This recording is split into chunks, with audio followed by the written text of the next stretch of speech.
வணக்கம். இன்றைக்கி பார்த்தீங்கன்னா டிடிவி தினகரன் வந்து டெல்லி போயிருக்கார். ஏற்கனவே நம்ம சொல்லியிருந்தது தான், சசிகலா டிடிவி தினகரன் 2 பேருமே டெல்லியில் போய் முக்கியமான பாஜக மேலிடத்தை சேர்ந்த 2 நபர்களை வந்து சந்திக்க போகிறாங்க அப்படிங்கிற மாதிரி தெரியும். ரெட்டலை தொடர்பான வழக்கு இருக்குது. நேரில் ஆஜராகி விளக்கம் அளிக்குமாறு எடப்பாடி பழனிசாமிக்கும் அதே போல் ஓபிஎஸ்க்குமே வந்து தேர்தல் ஆணையம் உத்தரவு போட்டிருக்கிறாங்க. இந்த மாதிரி சூழ்நிலையில் டிடிவி தினகரன் டெல்லி பயணம் என்னத்துக்கு அப்படிங்கிற மாதிரி எல்லாருமே கேட்கும்போது, அம்மா மக்கள் முன்னேற்ற கழகத்தை சேர்ந்த சில நிர்வாகிகள்லாம் என்ன சொல்கிறாங்க அப்படின்னா, எங்கள் அண்ணனுக்கு இன்றைக்கி டிசம்பர் 13 பிறந்தநாள்ப்பா, பிறந்த நாளைக்காக அவர் வட மாநிலத்தில் இருக்கிற சில கோயில்களுக்கு தரிசனம் பண்ணணும் அப்படிங்கிறது அவருடைய ஆசை, விருப்பம். அந்த விருப்பத்தின் அடிப்படையில் டெல்லிக்கு போயிருக்காரு அப்படிங்கிற மாதிரி சொல்கிறாங்க. ஆனால் உண்மையிலே பார்த்திங்கன்னா டெல்லியில் போய் பாஜக முக்கியமான தலைவர்களை சந்திக்க டிடிவி தினகரன் வந்து பிளான் போட்டிருக்கிறாரு அப்படிங்கிற மாதிரி இருக்குது. அதே ஒரு சமயத்தில் பார்த்திங்கன்னா ரெட்டலை தொடர்பாக சூரியமூர்த்தி அப்படின்னு சொல்லி ஒரு வழக்கறிஞரும் வழக்கு தொடுத்திருக்கிறாரு. இதில் வந்து ஓபிஎஸ்ஸை கருத்தை கேட்டு தான் நீங்கள் வந்து எந்த முடிவும் எடுக்கணும் அப்படின்னு சொல்லி தேர்தல் ஆணையம் சொல்லியிருக்கு. 19ஆம் தேதிக்குள்ளே உங்கள் கடிதம் வாயிலாக எழுத்துப்பூர்வமாக நீங்கள் வந்து தகவலை சொல்லுங்கள், உங்கள் தரப்பு நியாயத்தை சொல்லுங்கள் அப்படின்னு சொல்லியிருக்கிறாங்க. அதே போல் 23ஆம் தேதி வர 23ஆம் தேதி நேரில் எடப்பாடி பழனிசாமி, ஓபிஎஸ் இவங்கெல்லாம் நேரில் வந்து ஆஜராகணும் அப்படிங்கிற மாதிரி சொல்லியிருக்காங்க. இதுக்கு இடையில தான் டிடிவி தினகரன் இன்றைக்கி டெல்லி போயிருக்காரு. டெல்லியில் வந்து முக்கியமான ஒரு காட்டேஜில் வந்து பாஜகவோட தேசிய தலைவர்களை சந்திக்க போகிறாரு அப்படிங்கிற மாதிரி சொல்கிறாங்க. 2026 சட்டமன்ற தேர்தலுக்குள்ளே தேசிய ஜனநாயக கூட்டணிக்குள்ளே அதிமுக வரணும் அப்படிங்கிற மாதிரி பாஜக நினைக்கிறாங்க. பாஜக நினைக்கிறது எடப்பாடி பழனிசாமி நேர் எதிராக நினைக்கிறார்.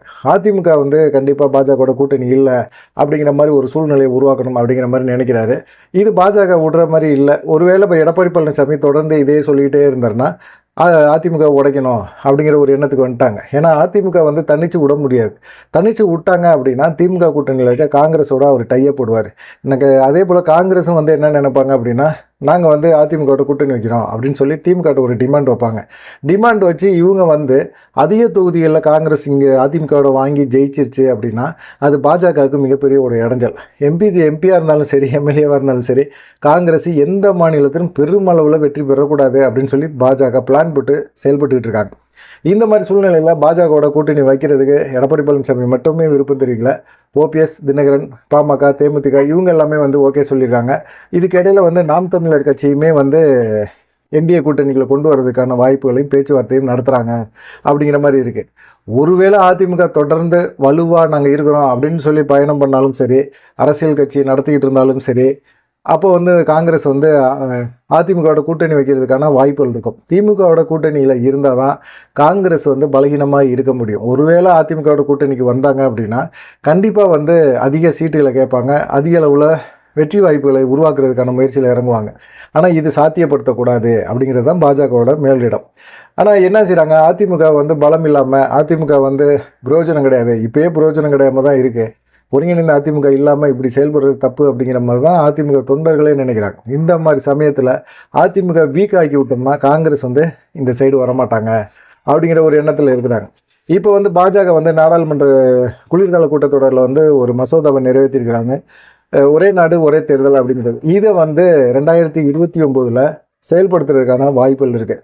2026 யாராவது தமிழ்நாடை பொறுத்த வரைக்கும் திமுகவே ஆட்சியில் திரும்பவும் அமைச்சாலும் சரி, ஒரு 3 வருஷம் தான் அவங்களால ஆட்சி செய்ய முடியும். 2029 ஒரே நாடு ஒரே தேர்தல். இதை வந்து இந்த மசோதாவை வடிவமைச்சு நிறைவேற்றிருக்காங்க. இந்த மசோதாவை வந்து கொண்டு வந்தாங்க அப்படின்னா கண்டிப்பாக 2029 வந்து திரும்பவும் தேர்தல் வரும். அந்த தேர்தலை நம்ம பார்த்துக்கலாம் அப்படிங்கிற ஒரு எண்ணத்தில் தான் பாஜக 2026 சட்டமன்ற தேர்தலோட 2029 நடக்க போகிற சட்டமன்ற தேர்தலுக்கு முக்கியத்துவம் கொடுத்து இப்பயே வந்து அதிமுக வந்து பலகீனப்படுத்தலாம் அப்படிங்கிற ஒரு எண்ணத்தில் இருக்கிறாங்க.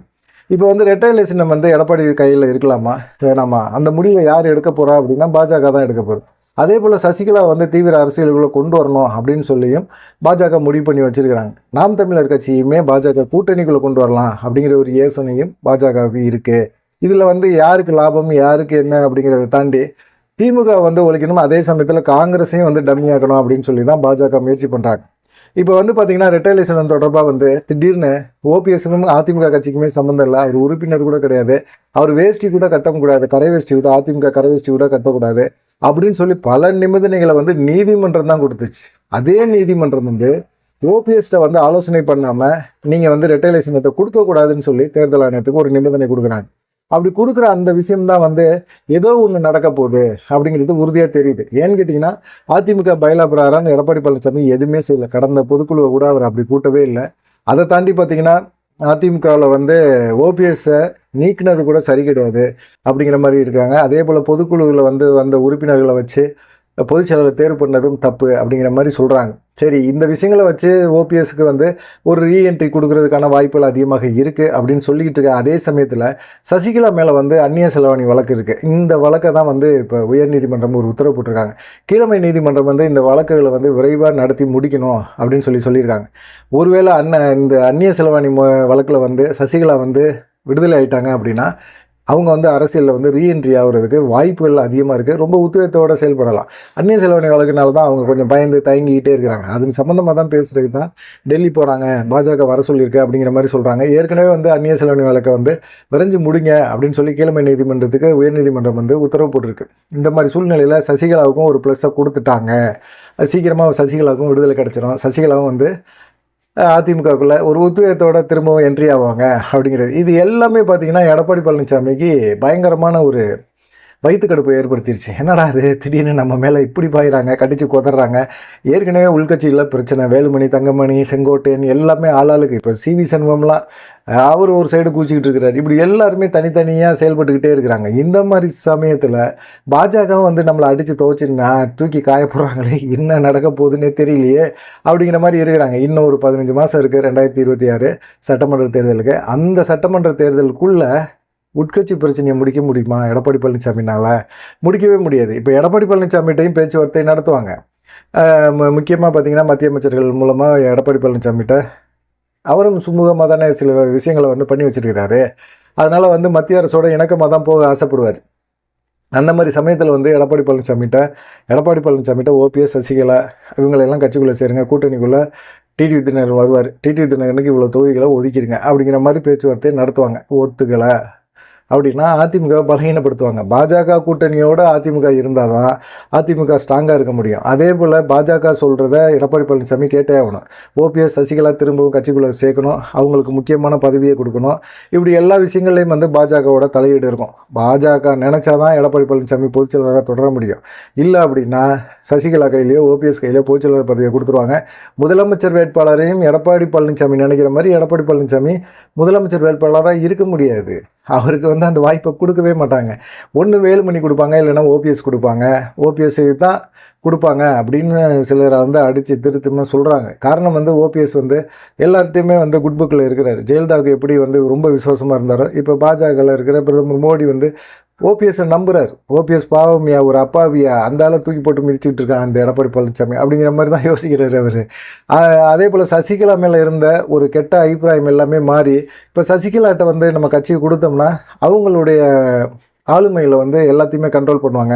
இப்படி வந்து உட்கட்சி பிரச்சனைலாம் வர்றதுக்கு வாய்ப்புகள் ரொம்ப குறைவு அப்படிங்கிற மாதிரி பாஜக நினைக்கிறாங்க. இதனால் சசிகலா இதெல்லாம் வந்து இப்போ ஓபிஎஸ் இவங்களுக்கெல்லாம் ஒரு நல்ல வாய்ப்பாக திரும்பவும் அதிமுகக்குள்ளே வாய்ப்புகளை உருவாக்குறாங்க பாஜக அப்படின்னு சொல்கிறாங்க. இது எடப்பாடி டீமுக்கு வந்து ரொம்ப டென்ஷனாக இருக்குது. யார் டீமு? உதயகுமார், ஜெயக்குமார் தான், கேபி முன்சாமி தான்.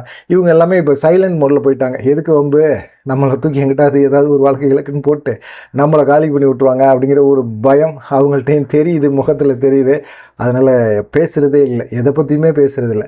இன்றைக்கி டிடிவி தினகரன் டெல்லியில் இருக்கிறாரு அப்படின்னா கண்டிப்பாக மத்திய அமைச்சர்களை சந்திக்கிறாரு, பாஜகவோட முக்கியமான அமைச்சர்களை சந்தித்து பேச்சுவார்த்தை நடத்துகிறாரு. எடப்பாடி பழனிசாமிகிட்ட கட்சி இருக்கக்கூடாது அப்படிங்கிறதுல வந்து டிடிவி தினகரனும் உறுதியாக இருக்கிறார். அதனால் கண்டிப்பாக வந்து சசிகலா, ஓபிஎஸ் இவங்க எல்லாமே கட்சிக்குள்ளே போகிறாங்க. பாஜக கூட்டணி கட்சிக்குள்ளே டிடிவி தினகரன் இருக்கிறாரு. கண்டிப்பாக ஒரு நெருக்கடியை திமுக, காங்கிரஸுக்கு வந்து பாஜக கொடுக்கணும் அப்படிங்கிறதுல ரொம்ப தெளிவாக இருக்கிறாங்க. அதுக்காக இறங்கி அவங்க என்ன பண்ண முடியுமோ அதை பண்ணுறாங்க. எடப்பாடி பழனிசாமிக்கு தான் ரொம்ப வீக்கு. ஏன்னா எடப்பாடி பழனிசாமினால் திமுக கூட்டணியை உடைக்கவும் முடியல. நாடாளுமன்ற தேர்தலே திமுக கூட்டணியை உடச்சி கொண்டு வந்து ஒரு வலுவான ஒரு மெகா கூட்டணியை அதிமுக அமைச்சு வெற்றி பெறுவேன் அப்படின்னு சொல்லி இருக்கிற கூட்டணியை பாஜகவை வெளியேற்றி விட்டு பாஜக கூட்டணியில் இருந்தாலும் ஓரளவுக்காவது ஜெயிச்சிருக்க முடியும். அதெல்லாம் வந்து கெடுத்து விட்டார் எடப்பாடி பழனிசாமி. காரணம் அண்ணாமலையோட வளர்ச்சி கூட அவருக்கு பிடிக்கலையா? அதிமுகவுக்குள்ள ஓபிஎஸோட வளர்ச்சி, அப்புறமா சசிகலா வந்தால் நம்மளுடைய பதவிக்கு ஆபத்து அப்படின்னு யோசிக்கிறது ஒரு நியாயம் இருக்குது, ஒரு லாஜிக் இருக்குது. இது பாஜக ஒரு மாற்றுக் கட்சியை சேர்ந்தவர், அவர் மாநில தலைவர், அவர் அந்த மாநில தலைவர் பதவியில் இருக்கிறது கூட எடப்பாடி பழனிசாமிக்கு பிடிக்கல. அப்படிங்கும்போது இதெல்லாம் கேட்குறவங்களுக்கு வந்து ரொம்ப கேவலமாக தோணுது. ஏன்னு கேட்டிங்கன்னா, அவர் மாற்றுக் கட்சியை சேர்ந்தவர், அவர் இருக்கிறாரு, அவர் பேச்சு வந்து சரியில்லை அப்படி இப்படின்னா இதை வந்து என்ன லாஜிக்கில் எடுத்துக்க முடியும்? ஒன்றுமே எடுத்துக்க முடியாது. இதனால தான் எடப்பாடி பழனிசாமிக்கு பல முனைகள்லேருந்து தாக்குதல் வருது. எடப்பாடி பழனிசாமி அண்ணாமலையை பார்த்துனா திரும்ப என்டிஏ கூட்டணியில் அதிமுக வரும் அப்படின்னு சொல்லி பார்த்தாரு. நீ என்ன சொல்கிறது, அண்ணாமலையை மாற்ற சொல்லி, நாங்கள் சொல்கிறத நீ கேளு அப்படின்னு சொல்லி இப்போ பாஜக மேலிடம் கொட்டு வச்சிருக்குது. பார்க்கலாம் என்னென்ன சம்பவங்கள்லாம் பொதுக்குழுவில் நடக்க போகுது, பொதுக்குழுக்கு அப்புறம் பாஜக என்னென்ன விஷயங்கள் எல்லாம் கையில் எடுக்க போகுது அப்படிங்கிறத தொடர்ந்து பார்க்கலாம். ஏன்னா பொதுக்குழுவில் எடப்பாடி பழனிசாமி முக்கியமான தீர்மானங்கள் எதுவுமே அங்கே போட முடியாது, பாஜக விமர்சனமும் பண்ண முடியாது. அவர் மாநில அரசு திமுகவை மட்டும்தான் விமர்சனம் பண்ண முடியும். பாஜக விமர்சனம் பண்ணுறதுக்கு முன்னாடியே இப்படிலாம் செக் வச்சுட்டாங்க. என்ன பண்ணுறது, பார்க்கலாம் என்ன நடக்குமா அப்படிங்கிறத. நன்றி, வணக்கம். தொடர்ந்து நம்ம சேனலுக்கு ஒரு ஆதரவு கொடுங்க.